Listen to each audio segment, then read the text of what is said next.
Hey guys, Assalamualaikum. Welcome back to my channel. So, இன்றைக்கு உங்கள் எல்லாருக்கும் பிடிச்ச மாதிரி எப்பயும் போல் ஒரு கேஷுவலான நைட் டைம் ரொட்டீன் தான். இது வந்து கொஞ்சம் டிஃப்ரெண்ட்டான நைட் டைம் ரொட்டீன் என்று சொல்லலும் ப்ளஸ் இன்றைக்கு டின்னருக்கு என்ன செஞ்சேன்னு சொல்லி அது ரெசிபியும் ஷேர் பண்ணிக்கிறேன். இந்த vlog உங்கள் எல்லாருக்கும் பிடிச்ச மாதிரியே இன்ட்ரெஸ்டிங்காகவும் மீன்வேல் யூஸ்ஃபுல்லாகவும் இருக்கும். ஸ்கிப் பண்ணாமல் ஃபுல்லாகவே பாருங்கள். So let get start with the video.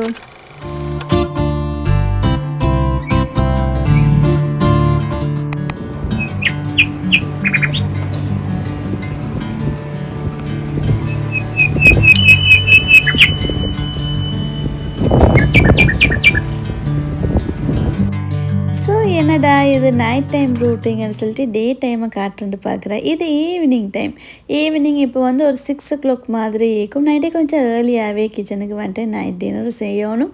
Plus நைட்டுக்கு வெளியில் போகிற வேலையை மேக்கி ஒரு 8:30 நான் போகணும். அது சுட்டி வந்து ஏர்லியாகவே டின்னர் செய்யணும்னு சொல்லி தான் கிச்சனுக்கே வந்தேன். இப்போ எல்லாம் மகரிப் நல்லா லேட் ஆகுற 7-10 ஆகுற அதுக்கப்புறம் தான் வந்து இருட்டு ஆகுறது.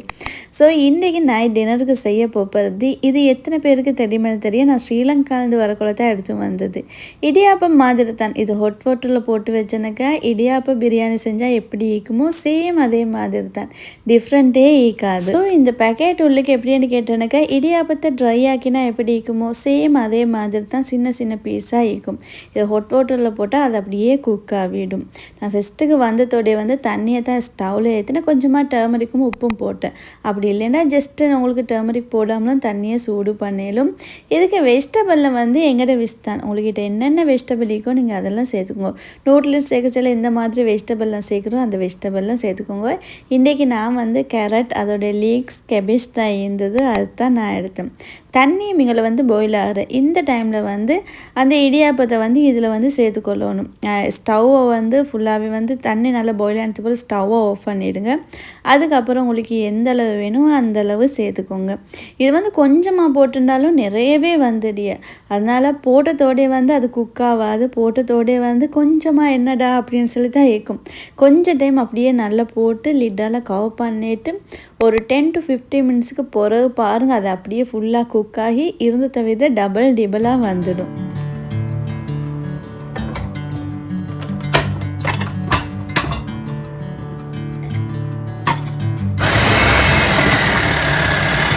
ஸோ மெயின் விஷயமே வந்து தண்ணி நல்லா பாயில் ஆகக்குள்ள ஸ்டவ்வை ஆஃப் பண்ணிட்டு தான் இடியாப்பத்தை சேர்த்து மிக்ஸ் பண்ணணும். இந்த ஒரு விஷயம் வந்து நிறைய பேருக்கு தெரியும், தெரியாதவங்களுக்கு யூஸ்ஃபுல்லாக இருக்கும்னு சொல்லி தான் ஷேர் பண்ணினேன். அப்படி இல்லைன்னு சொன்னால் அது வந்து குயிக்காகவே அடிப்பிடிச்சிடும். இப்போ எல்லாம் வந்து டிக்டாக்ல வந்து இந்த ஸ்ரீலங்கன் ரெசிபிஸ் பார்க்கச்சல வந்து இந்த ஒரு இடியாப்ப மிக்சர் வந்து நல்ல ஃபேமஸ் ஆகிருக்கு. பிகாஸ் இப்போ எல்லாம் நிறைய பேர் செஞ்சு ஷேர் பண்ணுறக்கிட்ட ரெசிபி ரொம்ப சிம்பிள். இது வாங்கி வச்சிருந்தாலே போதும், குயிக்காகவே செஞ்சிடலும். வெஜிடபிள்லாம் இருந்தால் போதும். உங்களுக்கு வந்து இடியாப்ப பிரியாணி வேணுமா, இடியாப்ப கொத்து வேணுமா, எது வேணுமென்றாலுமே குயிக்காகவே செஞ்சிடலாம். அவ்வளோ பெருசாக டைம் எல்லாம் எடுக்கிறல்ல. நானும் வெஜிடபிள்லாம் கட் பண்ணி கிட்ட வாங்கிக்கொண்டு அதுக்கப்புறம் தான் செய்யறதுக்கே ஸ்டார்ட் பண்ணேன். இனி செஞ்சு மிக்ஸ் பண்ணுற வேலை மட்டும்தான் இருக்கு. ஸோ ஃபஸ்ட் வேலையாக எக்கை தான் போட்டு ஸ்க்ரம்பிள் பண்ணி எடுக்கோம்னு சொல்லி எப்பயுமே இந்த ஃப்ரைட் ரைஸ் நூடுல்ஸுக்கு எக்ஸ் சேர்க்கச்சில் வந்து செப்பரேட்டாக ஸ்க்ரம்பிள் பண்ணிட்டு தான் சேர்க்கணும்.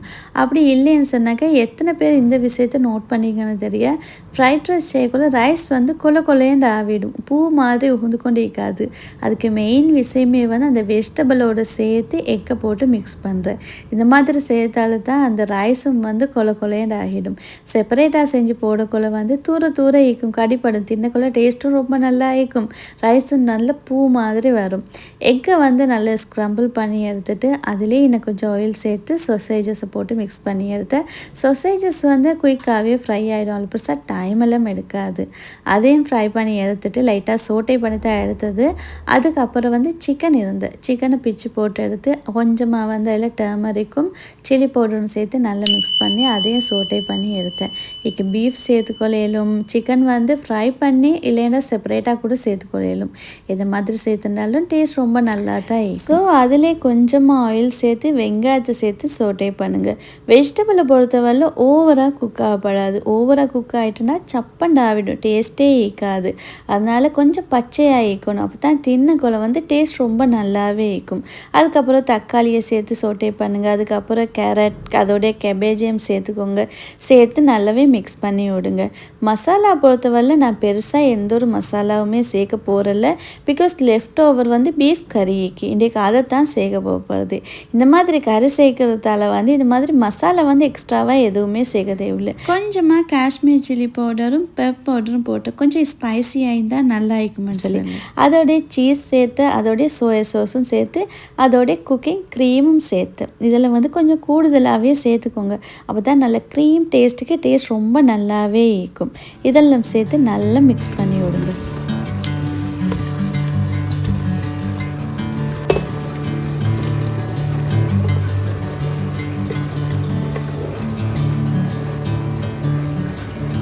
ஸோ ஆல்ரெடி ஃப்ரை பண்ணி வச்ச சிக்கன் சொசேஜஸ் ஸ்க்ரம்பிள் பண்ண எக் இதெல்லாம் சேர்த்து நல்லா மிக்ஸ் பண்ணி விடுங்க.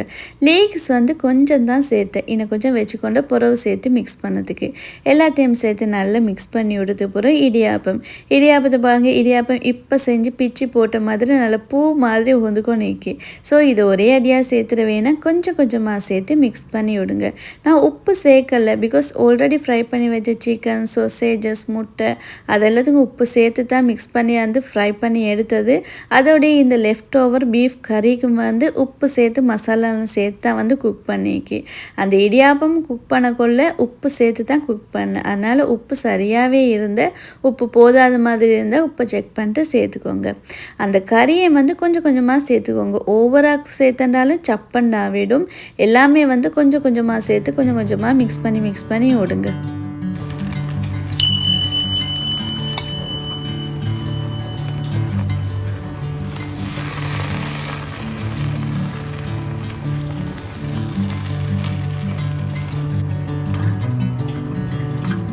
ஸோ லாஸ்ட்டுக்கு எல்லாத்தையும் சேர்த்து மிக்ஸ் பண்ணதுக்கு போகிறோம். லீக்ஸை மேலால் சேர்த்து நல்லா மிக்ஸ் பண்ணி விட்டு சுட சில்லி பேஸ்ட்டோடு சர்வ் பண்ணுங்கள். டேஸ்ட் ரொம்ப நல்லாவே இருக்கும். ஸோ சிம்பிளான மெத்தட் ஈஸியாகவே செஞ்சிடலும். இந்த ஒரு பக்கெட் இருந்தனாக்கா நைட் டின்னர் ரெண்டு இல்லை மார்னிங் பிரேக்ஃபாஸ்ட் ஒரு சில நேரம் லஞ்சு கூட குக் பண்ணதுக்கு போரிங் ஆயிருந்தால் இதை நான் செஞ்சிடுவேன். ஸோ ட்ரை பண்ணி பாருங்கள், சிம்பிளான ஒரு மெத்தட். ஸோ நைட் டின்னரும் முடிஞ்சு 8:30க்கு தான் நான் சலூனில் வந்து டைம் கொடுத்திருந்தது. இங்கே வந்து ஒரு 11:30 ஒரு 12 வரைக்குமே சலூன் வந்து திறந்திருக்கும். அதனால் மோஸ்ட்லி சலூன் போகணுச்சுன்னா நைட் டைமில் தான் போகிறது. ஹபி ஆஃபீஸ் விட்டு வந்து போகிறோம். டே டைமில் எல்லாம் சலூனுக்கு போகிறதுக்கெல்லாம் டைமே ஈக்காது. அதனால் நைட் டைமில் மோஸ்ட்லி இங்கே சலூனும் வந்து மார்னிங்கை விட ஈவினிங் ஒரு 4 o'clockலேருந்து தான் ஓப்பன் பண்ணும். ஒரு சிலது வந்து மார்னிங்லேயே வந்து ஓப்பன் ஆகிடும். மோஸ்ட்லி நிறைய தேக்கி 4 o'clock டு நைட் வந்து 12 வரைக்குமே மோஸ்ட்லி நைட் டைமுக்கு தான் போகிறது.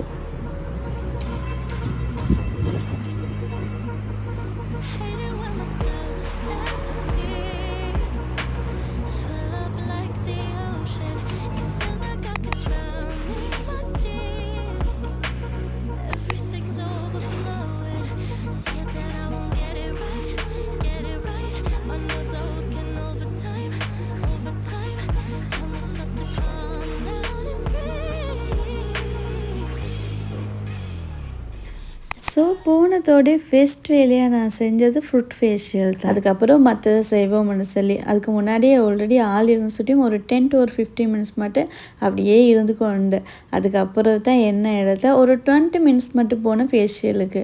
அது முடிஞ்சதுக்கப்புறம் மெனிக்யூர் பெடிக்யூர் செஞ்சேன். அதுக்கு எனக்கு வந்து ஒரு 20 minutes மட்டும் தேய்க்கும். அது வரைக்கும் வந்து அப்படியே இருந்து கொண்டு அது ஃபுல்லாக ட்ரை ஆகாட்டும். அது முடிஞ்சதுக்கு பிறகு தான் நான் வந்து கீழே வந்து ஹேரையும் கட் பண்ணிட்டு ஒரு 12 ஆவி எனக்கு தெரியும் நைட்டுக்கு போனால் எப்படியுமே 12 ஆவிடின்னு சொல்லி. அதனால தான் நைட் டின்னரையும் செஞ்சு திண்டுகிட்டே போனேன்.